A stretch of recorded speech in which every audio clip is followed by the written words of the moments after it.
दिल्ली विधानसभा चुनाव के 15वें राउंड के वोटों की गिनती हुआ समाप्त। एआईएमआईएम पार्टी 15वें राउंड के वोटों की गिनती के बाद बीजेपी और कांग्रेस से निकला सबसे आगे। एआईएमआईएम पार्टी दिल्ली की सियासी गलियारों में रचने लगा है तगड़ा इतिहास। दूसरी तरफ असदुद्दीन ओवैसी साहब ने दिल्ली की सियासी गलियारों में दोनों ही सीटों में कर दिया है बड़ा खेला।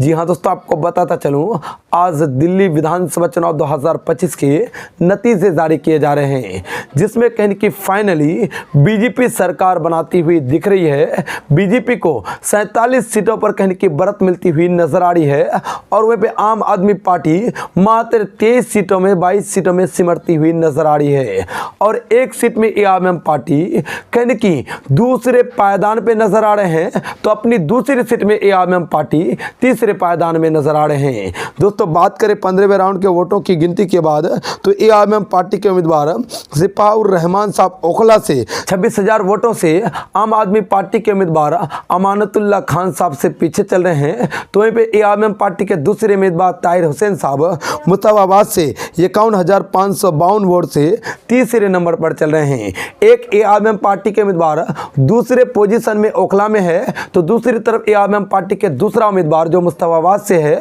वो तीसरे पोजीशन में है। और दोस्तों, आपको बताता चलूं, अब तक 15 राउंड के वोटों की गिनती हुई है और इस विधानसभा क्षेत्र में 23 राउंड के वोटों की गिनती होना है। अब तक 15वें राउंड के वोटों की गिनती समाप्त हो चुकी है। और दोस्तों, आपको बताता चलूं, अभी भी कई राउंड के वोटों की गिनती होनी बाकी है। आखिरकार पता लग जाएगा कि एआईएमआईएम पार्टी कितने वोटों से चुनाव हारती है या फिर जीतती है, क्योंकि दोस्तों आपको बताता चलूं, ज्यादा वोट से एआईएमआईएम पार्टी के ओखला के उम्मीदवार सिपाउर रहमान साहब पीछे नहीं है, मात्र 26,000 वोट से पीछे चल रहे हैं।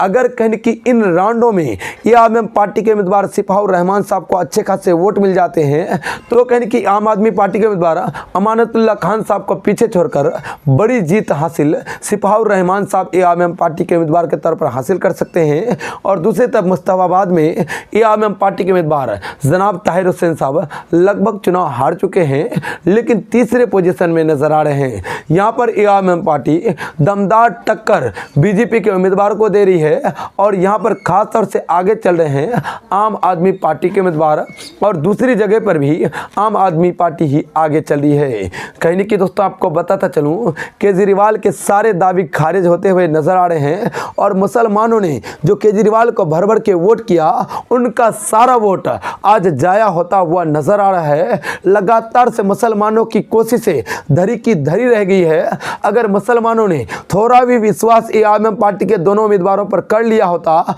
तो आज कहीं की एआईएमआईएम पार्टी के खाते में 2 सीटें जाती और 2 सीटें बीजेपी के साथ कहीं की लड़ने में कहीं की मदद मिलती। बीजेपी के उम्मीदवारों और नेताओं संग आंख से आंख मिलाकर दिल्ली की सियासी गलियारों में एआईएमआईएम पार्टी सदैव खड़ा रहता। लेकिन खैर, दिल्ली की जनता ने, मुस्ताबाबाद और ओखला की जनता ने असदुद्दीन ओवैसी साहब को नहीं समझा, जिस वजह से आज कहीं की दिल्ली की सियासी गलियारों में बीजेपी बड़ी % जीत हासिल की है।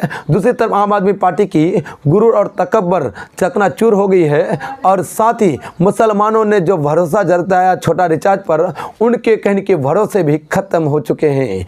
दोस्तों, आपको बताता चलूं, 47 सीटें लेकर बीजेपी सरकार बनाती हुई नजर आ रही है और मात्र 23 सीटों, जो कहीं की 62 सीटें जीती थी, आज वो पार्टी मात्र 23 सीटों में सिमट गई है। और एआईएमआईएम पार्टी पिछली दफे और कई दफे चुनाव नहीं लड़ी, फिर भी कहीं की अच्छे पोजीशन में इस बार नजर आ रही है। खैर, चुनाव हारना जीतना मुकद्दर की बात है, लेकिन एआईएमआईएम पार्टी के दोनों ही उम्मीदवारों ने कड़ी टक्कर दी और अब तक एआईएमआईएम पार्टी के उम्मीदवार सिपाउर रहमान साहब डट कर मैदान में खड़े हैं। अब तक 15 राउंड के वोटों की गिनती हुई है, अभी भी कहीं की 8 राउंड के वोटों की गिनती होनी बाकी है। इन राउंड में पता लग जाएगा एआईएमआईएम पार्टी कितने सीटों पर चुनाव जीतती है। दोस्तों, एआईएमआईएम पार्टी की जीत को लेकर आप क्या कुछ कहते हैं, साथ ही दिल्ली विधानसभा चुनाव के नतीजों को लेकर आप क्या कुछ कहते हैं, आप अपनी राय जरूर बता दें। तो चलिए दोस्तों, अभी तक के लिए दीजिए इजाजत, फिर मिलेंगे अगले वीडियो में। तब तक के लिए जय हिंद, जय भारत।